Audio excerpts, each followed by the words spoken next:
Thank you for tuning in again. Minnesota United. This is our 2026 Major League Soccer preview.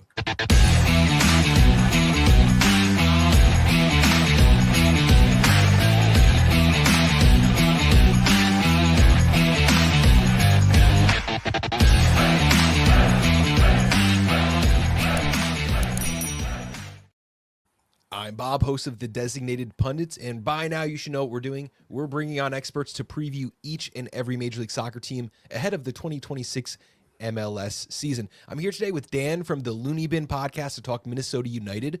But before we get started, make sure you hit that like button, subscribe to our channel. You can find us on YouTube, Spotify now with video, and all major podcast apps. That's going to help us bring videos like this to you each and every year. This is, I think, our 5th year doing Major League Soccer. Actually, it has to be at least 6 years doing Major League Soccer previews. And our second with guys from the Loony Bin. Dan, how are you doing today? Doing well. Thanks for having me back. Thanks for doing all of these team previews. Helps us out in our local market too, seeing all the work you do. So appreciate that, Bob. Oh, thank you. Thank you. And just a reminder, this is going to turn into an article hosted on hooligan-soccer.com, Hooligan Soccer. We are part of the Hooligan Soccer Network.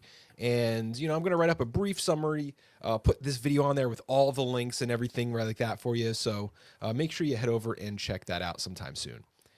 We're going to start with a brief recap of the 2025 Minnesota United season. They finished 16 wins, 10 draws, and 8 losses, which was good enough for 4th in the West.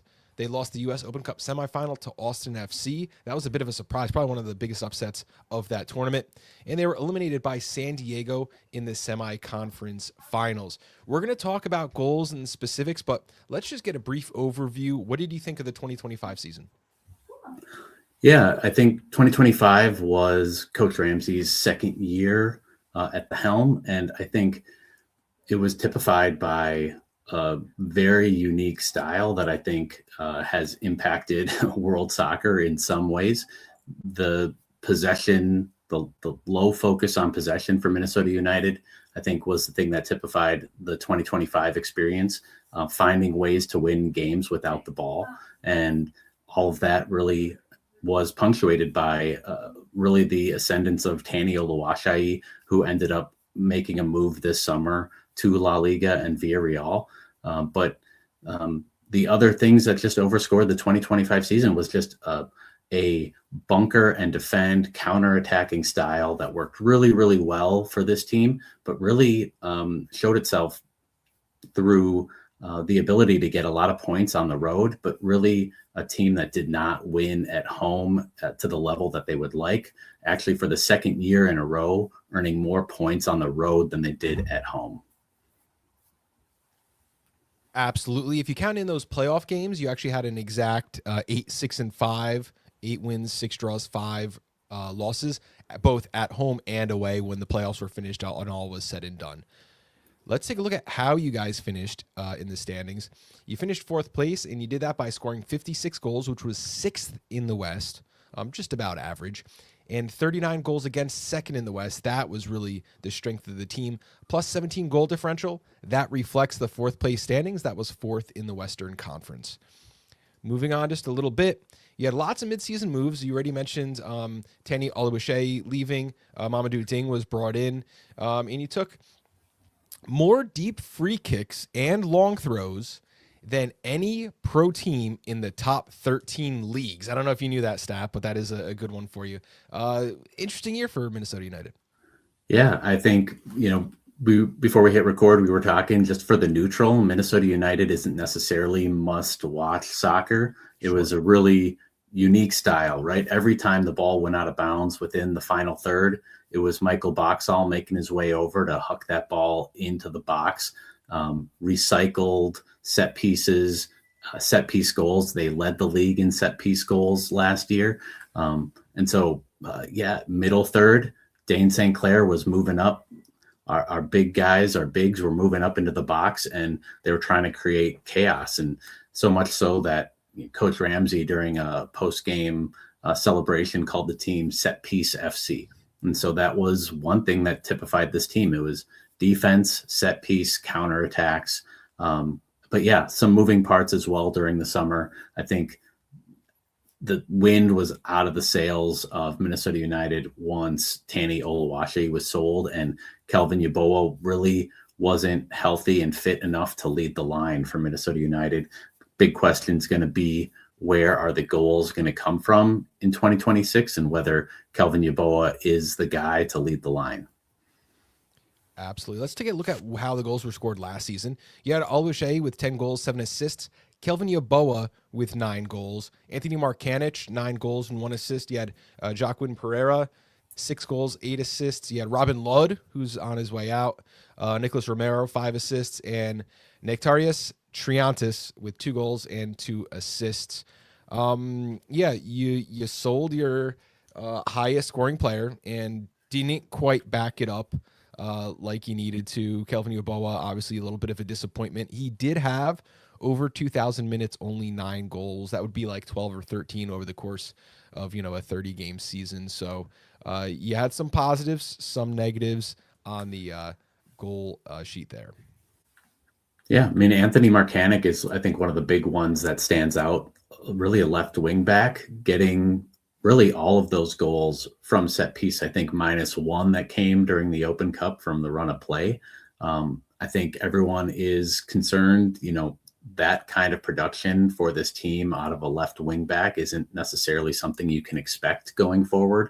And so with Tani gone, if Anthony Markanich, doesn't score the second most goals for a left back in the history of MLS again, we're going to be looking for goal contributions elsewhere in the lineup. Love it. So let's now take a look at some of the transfers that you guys had this offseason. That's going to give us a picture of the depth chart we're going to pull up in just a few minutes. Players out include Hassani Dotson, Kep Keller, Robin Lod, Dane St. Clair, Joseph Rosales, and Vessel Spiel, the only ever goaltender to get the not player of the match award 2 times in a season from our podcast here, kind of known for a few very, very bad blunders on the field. So players out, you guys, your big loss was during last season, but there are some contributors on this stat sheet, particularly the goalkeeper. Yeah, I think, Dane St. Clair moving on this offseason, I think for a lot of Minnesota United fans has been sort of a series of gut punches. The Dane St. Clair news that he was moving to Inter Miami was sort of the first domino to fall, especially in the MLS contract structure, where Minnesota United was able to offer a contract that was of a higher value than any other MLS team. And we talked a lot on our podcast about that move and how I think it's sort of short-sighted to say that Dane went to Miami for less money, because it's very clear that playing in a global market like Inter Miami is going to afford him opportunities in the future. That's going to really give him more opportunities to make money. So while maybe his contract is $400K lower at Miami than it would have been in Minnesota, I think the opportunities for Dane St. Clair moving forward are huge in that moment, going into a World Cup where he's currently the number 1 goalie for the Canadian men's national team. These players, Robin Lod, leading goal scorer and assist guy for a team, Minnesota United, heading into their 10th season. I think Robin was a player at 31 that the team, they offered him a 1.5-year contract, and the Chicago Fire offered a 2.5-year guaranteed contract. And I think knowing that this is likely his last quote unquote big contract, I think Robin saw the opportunity to make a little more guaranteed money, and Minnesota United is getting younger. All of their signings that we'll talk about in a little bit are 25, 26 and younger. More of them in the early 20s than even in their mid 20s. So giving a big long-term contract to a guy like Robin Lod, despite the fact that he's beloved by fans, that his family had settled in here, that his kids were on the field scoring goals after games, it seemed like the right offer from the front office at that 1.5 years. And it just so happened Greg Berhalter and the Chicago Fire wanted to give him more guaranteed years. But I think, Dane St. Clair and Robin Lod are probably the ones that are going to be felt the most. But Hassani Dotson was a fan favorite, really blossomed as like one of the first non-first round super draft picks that we had back in 2019. So definitely a lot of moving parts. I'll note Wessel Spiel is still a loon. He's on a season-long loan to Ireland right now, so still potentially part of that future goalkeeping core for Minnesota United, but getting some valuable experience in Europe while we'll talk about Drake Callender comes and settles in as the number one. Love it. Let's move on and talk about some incoming players. Peter Stroud, Red Bull, a guy that I've talked with many, many times. Really, really good player, diverse player. Plays midfield, and I'll never forget when we talked to Steve Cangelosi before the 2023 or 4 season. Mentioned that he was also a very capable defender and was in plans to be a backup center back at some point in his career. Thomas Chancalay, kind of the failed New England Revolution DP. When I say failed, he's never played more than 13 games in a season, and has contributed a lot in a little amount of time. But the best ability is availability. He is going to get a chance with Minnesota and could be a discount star if things break his way. Drake Callender, we already talked about, coming in at the goalkeeper position, and Mauricio Gonzalez. Let's talk about the incoming players. Yeah, I mean, I think right now these are replacement players for some of the key losses, right? Peter Stroud is coming in as depth in the midfield. He is a player that has a chance to earn starting minutes, but with Hassani Dotson, who was sort of an occasional right back, played in the midfield all across the midfield, I think they see Peter Stroud as a younger version, a much more affordable version. On closer to $150,000 contract as opposed to the 600, 700K contract that Hassani Dotson got over in Seattle. Chancalay is doing the Robin Lod replacement thing. I think I'm excited about the upside of Tomas Chancalay, but I think you're right that he hasn't, I think, in his career logged more than 2,000 minutes in a season in a really long time. And so he is now 18 months after the ACL replacement. So I think we're hopeful that some of his form when he first came to New England and his recent form in New England before the end of last year is indicative of the player that we'll be getting, and a player that, like you said, will be able to stay on the field. Drake Callender, maybe it's a half a step back at the goalkeeper position. I mean, Dane St. Clair was a beloved player. I think now that he's made his move, we're ready to love another. And Drake Stephen Callender still goes by DSC, so I think fans have been playing that back or leaning into that a little bit. And then, Mauricio Gonzalez, Colombian, 21 years old. Sounds like he won't be coming in on a U22 position.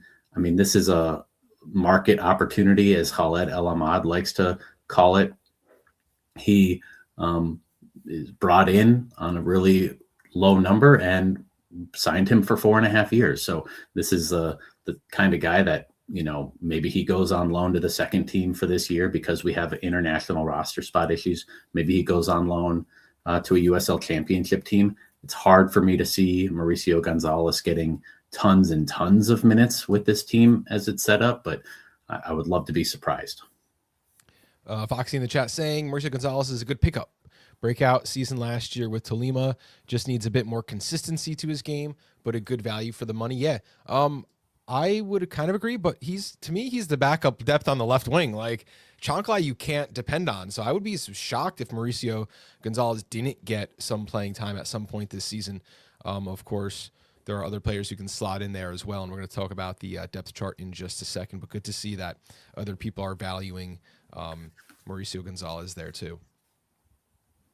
Moving now to the depth chart, we think that this is going from like a 5-man back line to a 4-3-3, and this is a kind of a pretty standard 4-3-3 with a clear number 10, a clear number 8, a clear number 6 in the midfield.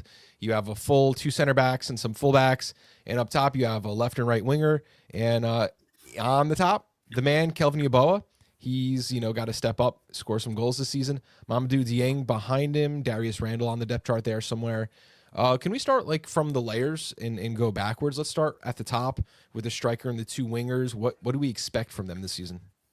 Yeah, I mean, I think coming into 2025, the expectations for Kelvin Yeboah were through the roof. I think I was even on your show predicting 18 plus goals.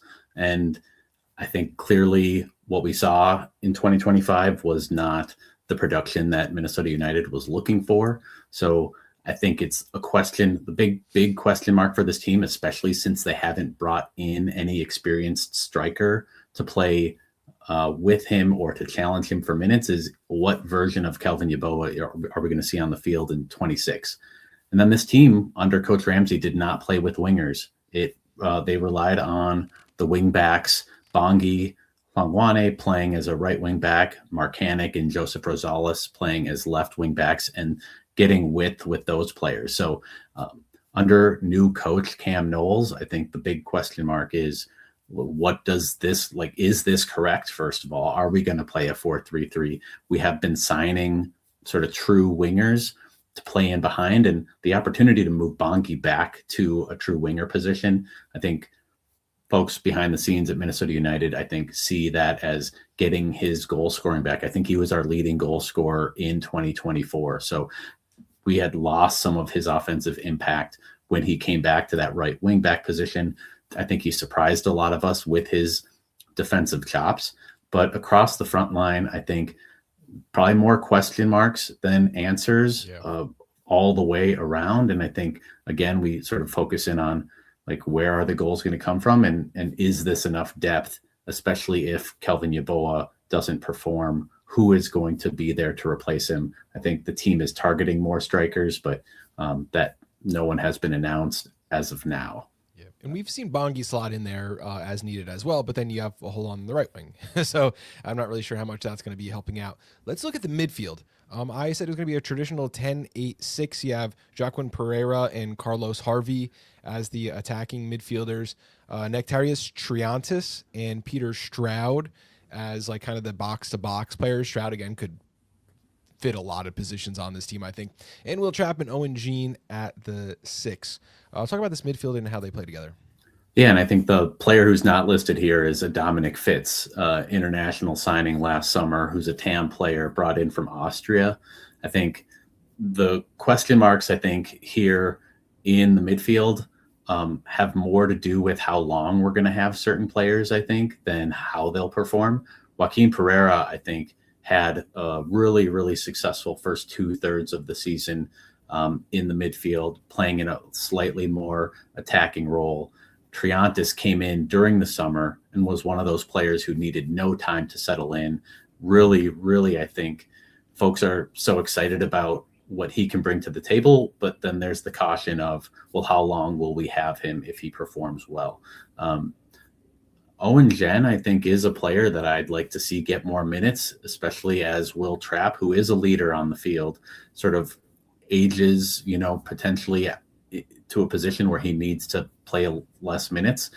So I think this is going to be midfield by rotation. Joaquin Pereira did have interest from Turkey last summer as well, and the front office made the clear decision to not sell him at that time because losing Taney and Pereira in the same window would have cratered our season. So, and Carlos Harvey is a very serviceable midfielder, but also slots in, as you note here, as sort of a right center back behind Michael Boxall. I think the depth in the midfield is pretty solid for now, but the question marks are around Pereira, maybe even Triantis. How long do they stay? And can Dominic Fitz actually perform this year and sort of fill in when and if Joaquin moves on? Or was that a missed signing from last summer? Awesome. Let's move back to the fullbacks, because now I have a question. We talked about playing with true wingers and Bongi moving up a line and playing as a true right winger. These fullbacks were kind of not fullbacks. They were wingbacks last season, especially Anthony Marcanic, who was one of the bright spots in this offense. How can they adjust to play a fullback role, a true left and right back in a four-back system? And do you think that these players are the best suited for that style? Well, Minnesota has already been shown to have interest in a new right back. I think Jefferson Diaz profiles more as a right center back than a true right back, though I think he can fill in that role. I think he doesn't really have the recovery speed. And the same, I would say the same thing about Julian Gressel. Julian Gressel's sort of integration into Minnesota United last year, his lack of sort of defensive hustle, willingness to just defend and defend the way this team was really left a big hole wherever Julian Gressel was on the field. So I do think right back is a big weak spot right now. I think on the left side between Kieran Chandler, Anthony Marcanic, Devin Padelford, the homegrown, I feel better about the left side for the fullbacks than I do about the right side right now. And going to the center backs, Nicholas Romero, Michael Boxall, you got Morris Dugan back there, Carlos Harvey, and then, linking up with Drake Callender, Alex Smear in the keeper position. Do we need to go over anything about the center backs? I mean, I think the big thing is Michael Boxall. I'm 37 years old, was a real possibility for Defender of the Year last year. I think part of that had to do with his contributions on the field as our long thrower, but also when he was playing a central center back position in a back three, the sort of lack of man marking and his ability to roam, I think really suited where he was in his career. If we do move to a back four and the sort of the number nines he's going to have to keep up with at that position, I think the Loons are hopeful that he'll be able to do it. I think he's heading into his first World Cup with New Zealand as well this summer. So he's going to want to be in his best form. But as a 37-year-old, it'll be difficult for him to sort of eat up the minutes that he has in the past. So sure. I think Nicholas Romero, late last year, he actually didn't end up playing as our number one left center back for the last handful of games. It was Morris Duggan who was stepping in. So I think there are some questions about what that was all about. I think Romero is a really high upside left center back. He was on the 22 under 22 list for MLS. So seeing his development one more year here with Minnesota, I think is going to be an important part of the defense. And then is it Carlos Harvey that is going to be taking some of those minutes at right center back? Britton Fisher is a young guy they just signed from their second team. So it's really the succession planning for Michael Boxall and how this can work moving to a back four, which would be, if they go to a back four, the first time they played that since May 2024. So we've been playing a back five for a long time now. And so it'd be interesting to see how they settle in. Love it. Okay, that's our little depth chart there, a little 4-3-3 for you. Now, I have some questions about, Minnesota United during this next season. First one, which player outside of our projected starting 11 has the best chance at winning a starting job?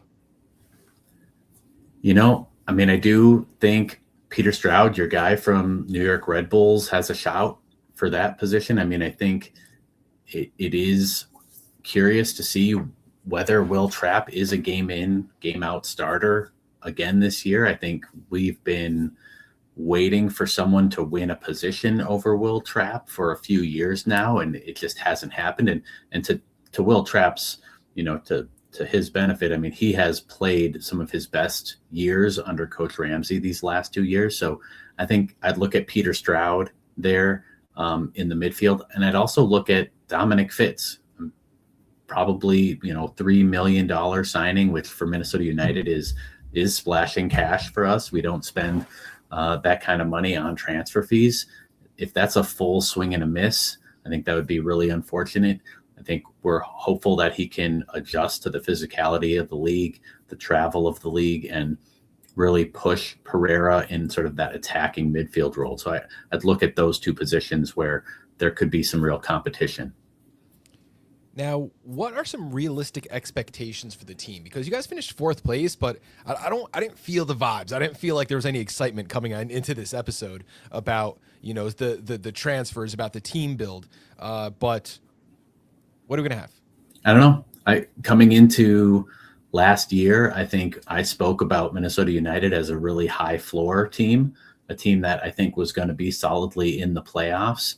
I think there are enough moving parts between losing guys who've been in that locker room for the last 5, 6, 7 years, Robin Lode, Dane St. Clair, and a new coach, potentially a new formation, potentially changing our setup to be a little bit more pressing, defending higher up the field, not sitting in a bank of 5 and a bank of 4. So I think the variety of sort of where the ceiling could hit. I mean, I think there's a reality, as there is for probably 80% of the teams in the West, to be in that conversation for a home playoff spot in the first round. And I think there's also the reality that things don't gel, that Tomas Chancalay doesn't provide the offensive punch that we need, that Drake Callender is enough of a step back that you notice it on the field, and that other parts and pieces here don't fit together. Kelvin Yeboah doesn't regain his form from late in the 2024 season, and we're, pushing for one of those play-in spots. So I think the expectations are high within the team that they'll be able to be in that conversation for a home playoff spot in the first round. But I think the floor is quite a bit lower going into this year, given all the changeover. Awesome. Love it. Lower floor. And again, 4th is a great spot to finish. I would be very happy if my team were to finish 4th place. Most people watching this video are not going to be Minnesota United fans. A lot of people watching this video are going to be people either scouting an opposition or just trying to learn a little more about the league before the season starts. On the off chance we turn on Minnesota United, what are some storylines that we can follow throughout the season that we should be watching for on any given Saturday night? I mean, I do think it is the style of play that I think most fans here in Minnesota are curious about. We were such an outlier, as we ended up with 39.7% average possession on the year, but we ended up 8th in the Supporters Shield standing. So lowest in possession, but really finding a way to succeed. And a lot of that had to do with the growth and emergence of Tani Oluwaseyi. So it's really about, what are the tweaks to the system going to be? I don't think they're going to throw away their sort of defensive structure. I don't think they're going to throw away the set pieces, but are you going to see more pressing as the team gets younger? Bongi moving up the field. Can Tomas Chancalay, can he press, right? Can the midfield press? Can they find their pressing triggers as a team that doesn't leave a back four that has a 37-year-old Michael Boxall exposed in the back? So it's really whether this team is going to pivot in the way that we're sort of expecting them to. I think that's sort of the biggest broad brush stroke. And the other one, I think, is just whether or not Minnesota United is going to be able to bring in new players. And that's going to play out over the course of the next 2 months. But clearly, there are events happening in Minnesota. There's been recent reporting in the Pioneer Press by Andy Greeter, who's our local beat writer, noting that there were players we were negotiating with that decided not to move on with Minnesota United due to concerns for their families and them declining contracts, concern for their families, for themselves, and the conditions currently here in Minnesota. So I think over the next 2 months, I know the team has come out and said they do want to sign 2 to 3 more players. The question is, are they going to be able to convince any of them to move here in this sort of current political environment? I think that's the big story, because Minnesota is a hard place to attract players anyway. Hey, come from your tropical climate, Central American, and then come sit up in Minnesota. Not a great sell. And now with all that stuff, but hey, it's only time before ice comes to a city near you. Let's move on now. Get on a positive note. What style does this team match up well against? I mean, they've found an ability to find success against all sorts of styles. I mean, the success that they found,